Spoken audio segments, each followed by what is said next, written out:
अहिंसा तीर्थ प्रणेता,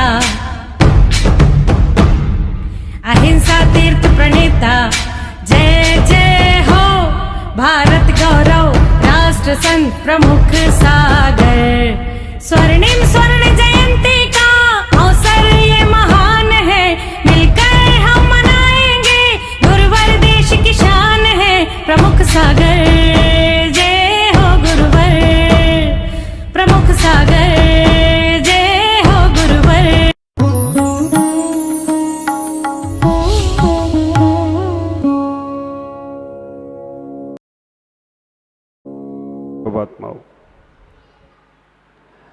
व्यवस्थाएं चल रही हैं अंदर की, कैसे हमें अपने जीवन को जीवंत बनाना है।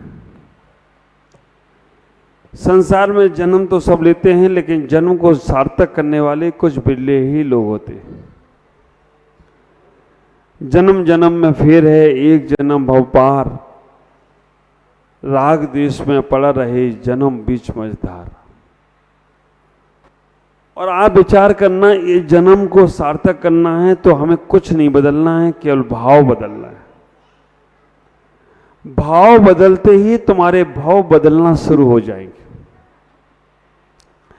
जैसे ही हमारे परिणामों में सुधार आता है, हमारा परिमाण अच्छा बन जाता है। जैसे ही हमारे भाव अच्छे होते हैं, वैसे ही हमारे भाव अच्छे होने लगते हैं। जैसी हमारी मति सुमति होती है, हमारी गति अपने आप सुगति को प्राप्त होती है। जैसे ही हम सुमरण भगवान का करते हैं, वैसे ही हमारा मरण सुमरण की ओर तैयार हो जाता है। जैसे ही चरण हमारे आचरण की ओर चलते हैं, हमारा जीवन आचरणवान बन जाता है। जैसे ही हमारी चर्चा धार्मिक शुरू होती है, हमारी अर्चा अपने आप प्रारंभ हो जाती है। विचार करो, हमें अपने जीवन के उन भवों को सुधारना है जो हमारे पास बचे। जो चले गए उनकी चिंता नहीं, जो हमारे पास है उसको सार्थक करना है। एक छोटा सा उदाहरण, एक मछुआरा रोज मछली पकड़ने के लिए जाता और मछली पकड़ता और अपना जीवन का यापन करता था। एक दिन वो मछली पकड़ने के लिए गया, लेकिन कुछ भी मछली नहीं मिली। आखिरकार वापस आ गया। दूसरे दिन फिर गया, उसने बहुत कोशिश की कि कोई मछली फंसे जाल में, लेकिन नहीं फंसी। वापस आ गया। तीसरे दिन जब वो गया तो उसे रास्ते में सुबह सुबह जल्दी ही चला गया। रास्ते में उसका पैर एक बोरी से, एक पदार्थ से टकरा गया। उसने वो बोरी को उठाया और बोरी को उठाकर नदी किनारे बैठ गया। और नदी किनारे जब बैठा, उसने कहा अब मछली जब तक फंस रही है तब तक इस बोरी में जो कंकड़ पत्थर पड़े हुए हैं, इनको हम एक एक करके पानी में फेंके, अपना भी मनोरंजन होता रहेगा, समय भी पास होगा, और मछली जब फंसेगी तब हम उसकी व्यवस्था बनाएंगे। आप विचार करना, वो एक एक करके पत्थर निकालता था बोरी से और उस नदी में फेंकता जाता था। नदी में फेंकता था तो कुछ नदी में हड़बड़ाहट होती थी। नदी में कुछ उसको लगता था कि कुछ हो रहा है। आखिरकार एक एक कर पत्थर सारे उसने नदी में फेंक दिए। एक पत्थर उसके हाथ में था और वो पत्थर को जैसे वो नदी में फेंकने वाला था, उसी वक्त बिजली कड़की।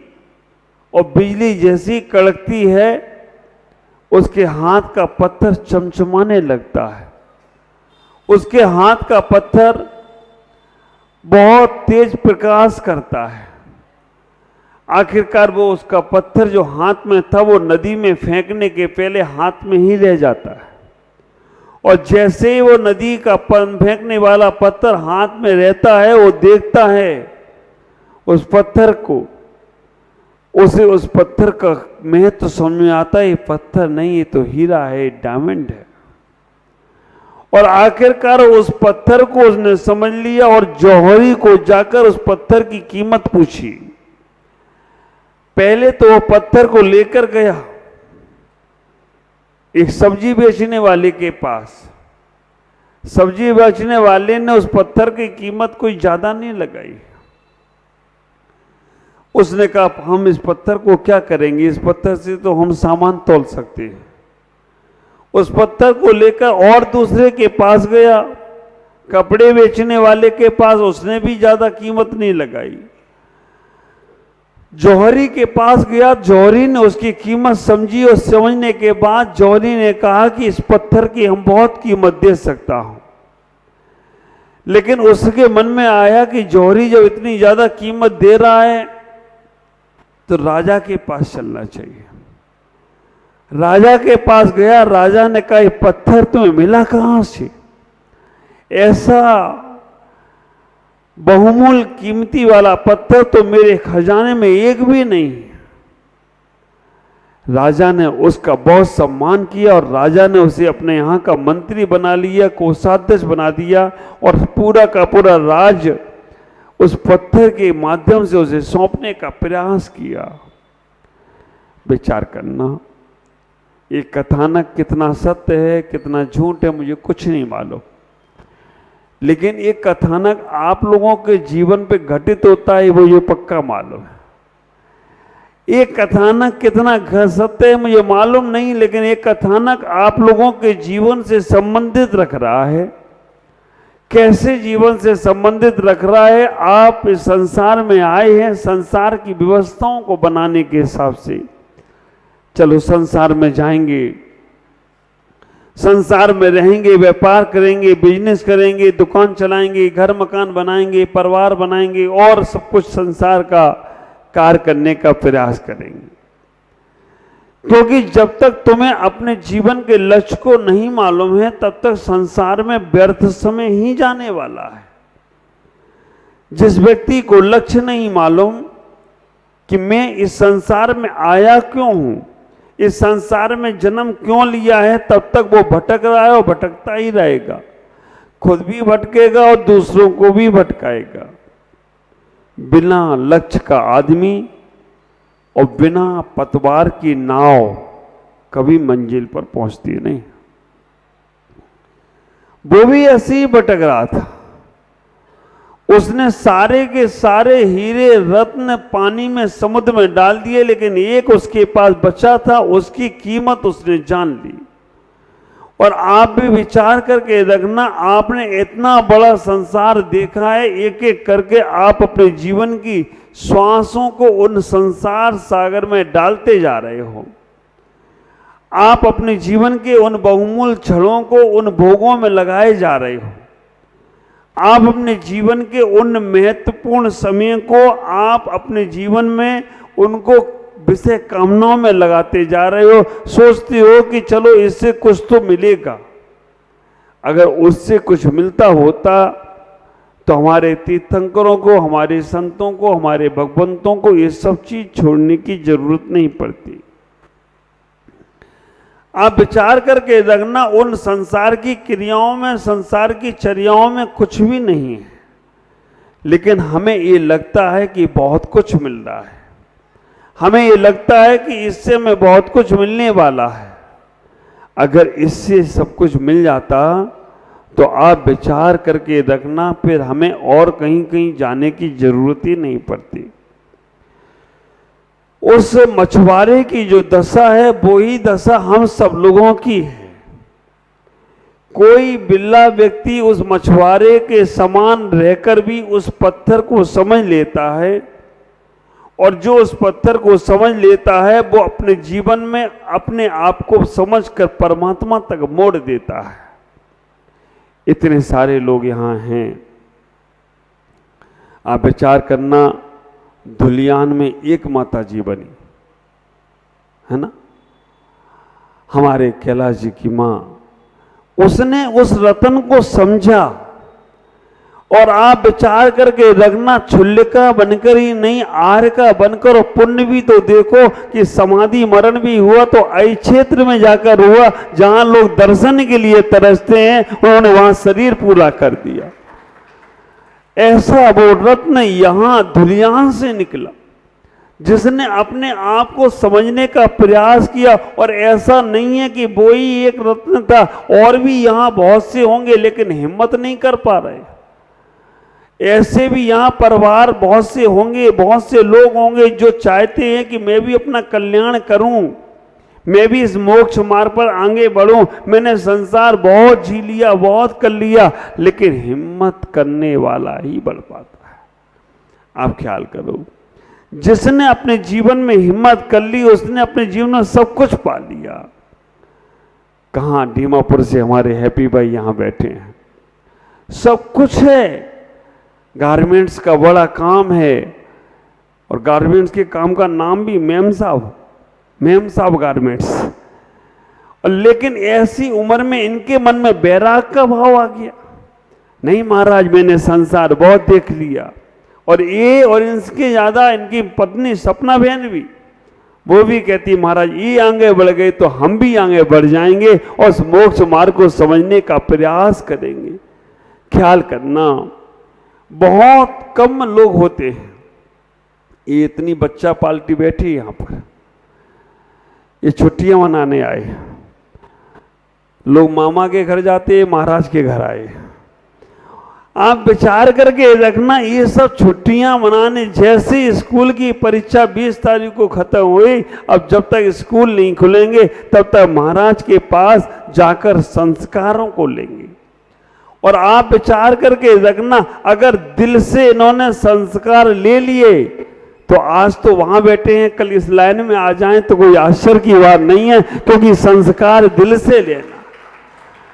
नहीं तो टाइम हुआ, स्कूल खुले, चलो भाई महाराज के घर। ये पंछी तो निकलेगा ही निकलेगा, पंखुड़ी और पंछी, ये पंछी तो इतना शांत रहता है, फड़फड़ा नहीं रहा है, बस बाकी का सब कुछ कर रहा है। और ये मुस्कान हमेशा मुस्कुराती रहती है। ये आराधना श्री माता जी ने हम पंजाब से लेके आए इनको, अब इनको लाए तो उनकी दोनों पोतियां भी आ गई। अब कब इनका नंबर लग जाए, आप विचार करके रखना, इनके कब संस्कार जागृत हो जाए। ये छोटे छोटे बच्चे, हाँ, आप ख्याल करो, ये संस्कार मिलते रहे और इन्होंने संस्कारों को अगर समझ लिया तो ये वो रत्न बने। कब कैसे थे, क्या आप सोच रहे ये माता जी यहाँ बैठी हैं ये सब इतनी बड़ी थी, इतनी सी थी, फ्राक पहन के आई थी, हैं? एक पैंट पहन के आई थी, एक सलवार सूट में आई थी, एक क्रीम पाउडर लगा के आए थे। ये महाराज जी भी हाफ वाला पैंट पहन के आए थे। आप विचार करना, ये सब छोटे छोटे से ही आए थे, लेकिन गुरुओं का सानिध्य मिल गया। और सबसे बड़ी बात, गुरुओं का नहीं, इनके माता पिता ने इन्हें सानिध्य दिलवा दिया। इनके माता पिता ने कहा कि जाओ महाराज के साथ रहना, सीखना, संस्कार लेना। वो धीमे धीमे माँ बाप का संस्कार मिलता गया और गुरु का आशीर्वाद मिलता गया, तो आज कहाँ से कहाँ तक पहुँच गए हों तो कोई आश्चर्य की बात नहीं है। विचार करना, ये फूब वाली दो बच्चियों में से तो एक निकलना ही निकलना है। भूमि निकलेगी, पायल कौन सी है, ये पायल है, ये भूमि, दो बहनें हैं, दोनों में से एक निकलेगी, और एक निकली तो दूसरी भी निकलेगी। ये भी हमें मालूम है, क्योंकि इनने संसार देख लिया। संसार में बड़े मजे हैं, अच्छा करने जाओ तो बुरा हो जाता है, इसलिए अच्छा अब करना ही नहीं है, ना अच्छा करो ना बुरा करो। इतना ही ख्याल करो, हम सब लोग जो यहाँ बैठे हैं अपने हीरे, अपने रत्नों को पहचानने का प्रयास करो। तुम्हारा पुण्य बहुत तीव्र है जो तुम्हें जैन कुल मिला है, और जैन कुल मिलने के बाद तुम्हें संतों का समागम मिला है। और सबसे बड़ी बात, ऐसी जगह बैठे हो जहां साधुओं का आवागमन नहीं है, लेकिन आपके पास में सम्मित शिखर है। सम्मित शिखर एक ऐसी शाश्वत भूमि है जहां से हमारे अनंत मुनि मोक्ष गए, तीर्थंकर मोक्ष गए, और आप विचार करना, वहां सब में से अगर कोई आता है तो वो सोचता है कि चलो 8 गांव 9 गांव के भी दर्शन हम कर लें, और 8 गांव 9 गांव के दर्शन के लिए आपको यहाँ घर बैठे साधुओं का समागम प्राप्त होता है। मैं तो ये कहूँगा, धुलियान समाज में हर साल कोई ना कोई चातुर्मास होना चाहिए, जिससे हमारी समाज का वर्चस्व बढ़ता। क्योंकि आपको कुछ नहीं करना, आपके पास सारी व्यवस्थाएं हैं। इतना अच्छा मंदिर है, इतना अच्छा भवन है, इतना अच्छा अतिथि भवन है, और इतने अच्छे आप लोग हैं। कोई ना कोई को, अजित बाबू जी चले जाएं समय सागर में, कैलाश जी को ले ले, मनोज भाई को ले ले, कोई ना कोई साधु को एक बार हर साल चातुर्मास के लिए लाओ। इससे आपका यहाँ का पुण्य इतना तीव्र बढ़ने वाला है कि आप विचार करके रखना, वो साधु जहां भी जाएगा केवल धुलियान का ही नाम याद रखेगा, क्योंकि धुलियान का मंदिर इतना सुंदर, इतनी अच्छी समाज, कभी किसी के चेहरे पे ना नहीं है। हर काम के लिए हाँ यस, आप विचार करना। हमें इतना ही सोचना है कि अपने उस हीरे जैसे जनों को समझने का प्रयास करो। हम व्रतों के माध्यम से, नियम के माध्यम से, संयम के माध्यम से अपने जीवन को व्यवस्थित बनाते जाएं, क्योंकि यहां इस धरा पर सब धरा रह जाएगा।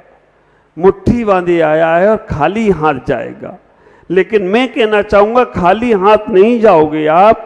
अगर व्रतों का, नियमों का, संयमों का तुमने पालन किया, छोटे से भी नियमों का पालन किया, तो यहां का साम्राज्य नहीं, तुम्हें स्वर्गों का साम्राज्य मिले तो कोई आश्चर्य की बात नहीं है। तुम्हें वहां का राज प्राप्त हो और वहां के बाद यहां फिर पुनः आना है। ये मनुष्य पर्याय को सार्थक करो। हम अपने जीवन में उतना ही सोचने का प्रयास करें जितने में हमारा काम चलता है। अभी तो तुम्हारे पास इतनी चिंताएं हैं, इतनी तुम्हारी व्यस्तताएं हैं कि तुम अपने कल्याण की सोच ही नहीं पाते हो, अपने लिए अच्छा नहीं सोच पाते हो। ख्याल करो, हम इतना अपने जीवन को व्यवस्थित बना दें कि हमारे बारे में सारे लोग सोचें, हमें नहीं सोचना है। हमारे बारे में सारे के सारे जीवन के लोग सोचे। मैंने मालदा में एक बात कही थी, मालदा में मैंने एक बात कही थी कि आप लोग कितने बंधे हुए लोग हैं कि एक एक घर से बंध गए हो, बस घर के अलावा दूसरे घर की सोच ही नहीं पाते हो। लेकिन हम लोग देखो, जितने घरों के बारे में तुमने सोचा नहीं होगा, उतने से ज्यादा घरों में हम रह के आ गए। जितने आप एक घर की रोटी खाते हो, हम लोगों ने इतने हजारों घरों की रोटियां खा ली। आप विचार करना, लेकिन फिर भी बंधे नहीं, और तुम एक ही घर में बंधे पड़े हो। निकलो वहां से, मानसिकताओं से निकलो। निकलना तो पड़ेगा ही। 4 लोग लेकर जाएं, उसकी अपेक्षा अपने आप चल के चले जाओगे तो बहुत आनंद बरसेगा। जाना तो पड़ेगा। 4 लोग निकालेंगे, उसके पहले आप अपने आप से निकालो। और मैं तो ये कहना चाहूंगा, शरीर स्वस्थ है तब तक सोचो। जब तक शरीर अच्छा है तब तक अपने जीवन में अच्छे कार्य कर लो। चिंता नहीं करना पीछों की।